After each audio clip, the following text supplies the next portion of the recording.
அன்பே சிவம் உலகத்துக்கு ஒரு நன்மை சொல்ல வரேன். இன்னொன்று கற்றுங்க. இப்போ எனக்கு நான் பல்ல பிடிக்கணும் வந்திருக்கிறேன்.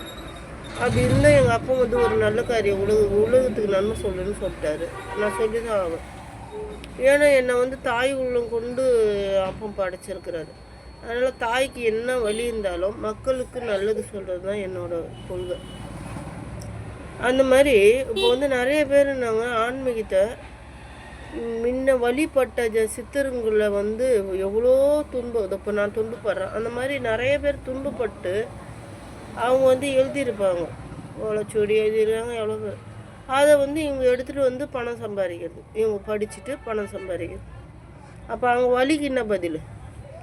ஜனங்களுக்கு நன்மை செய்கிறதுக்கு தான் அவர் எழுதிட்டு போகிறார். ஜனங்க படித்து உணரும். இப்போ இந்த ஆன்மீகவாதி என்ன சொல்லலாம், என்கிட்ட வாங்கன்னு சொல்கிறதோட இந்த புக்கை எடுத்து படிங்க, உங்களுக்கு நன்மை விளையும். இப்போ சித்தர் புக்கெல்லாம் எடுத்து நீங்கள் படிங்க, உங்களுக்கு நன்மை விளையும். அப்படி தான் சொல்லணும். ஒரு ஆன்மீகவாதின்னா அப்படி தான் சொல்லணும். எங்ககிட்ட வாங்கோ, நாங்கள் யோகா பயிற்சி கற்றுக் கொடுக்குறோம், எங்களுக்கு துட்டு கொடுங்க. நாங்கள் நெத்தியில் அந்த விந்து ஏற்றுறோம். அப்புறமேட்டு ஜனங்க தான் அவங்க மேலே ஏற்றுறோம். அது விந்து முதல்ல நெத்தியில் ஏற்றிடுவாங்க. அப்புறம் ஜனங்களாம் இவங்ககிட்ட வந்ததும் ஜனங்க மேலே ஏற்றுவாங்க. இது என்ன இது ஆன்மீகன்னா என்ன? அடுத்தவங்கள்ட்ட இப்போ ஒருத்தவங்க ஒரு ஹோட்டலில் நம்ம சாப்பிட போகிறோம். அங்கே சாப்பாடு நல்லா இருந்ததுன்னா நம்ம சொல்கிறோம், அப்பா நாங்கள் சாப்பாடு நல்லா இருக்குது, இப்போ சாப்பிடுப்பான்னு சொல்லுறோம். அதேமாதிரி நம்ம ஒரு பாடநிலையை உடஞ்சோமா அவங்கக்கிட்ட அந்த புக்கை படித்து பாருப்பா நல்லா இருக்குது அப்படின்னு சொல்லணும். நீ அந்த பாடத்தை நீ உணர்ந்துட்டு வாங்க என்கிட்ட நான் உணர்த்துறேன். நீ என்ன உணர்த்துறது? நீ உணர்த்த வேண்டிய அவசியமே கிடையாது.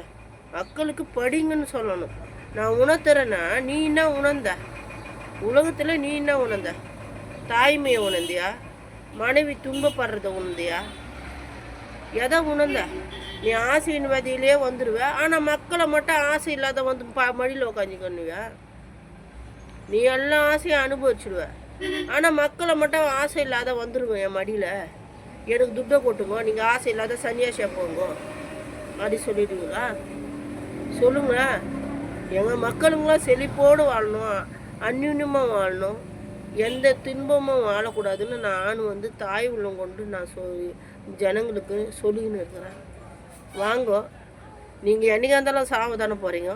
இங்கே ஆன்மீகத்தை உணருங்க, மொட்டை அடிச்சுங்க, கரும்புலி கொட்டிங்க. என்னம்மா இதெல்லாம்? குழந்தைங்க நல்லா செழிப்பாக வாழணும், அழகை அனுபவிக்கணும், அறிவை அனுபவிக்கணும், சிந்தனையை அனுபவிக்கணும், பெரியவங்களுக்கு சின்னவங்களுக்கு மரியாதை கொடுக்கணும்.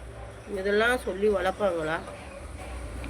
வாங்க என்கிட்ட ஆன்மீகம் நான் நெத்தியில் வைக்கிறேன். அப்புறம் எனக்கு அசிங்கமாக வருது வாயில் வந்துடுவேன் என்கிட்ட. நான் எதுக்கு கூப்பிட்றீங்க?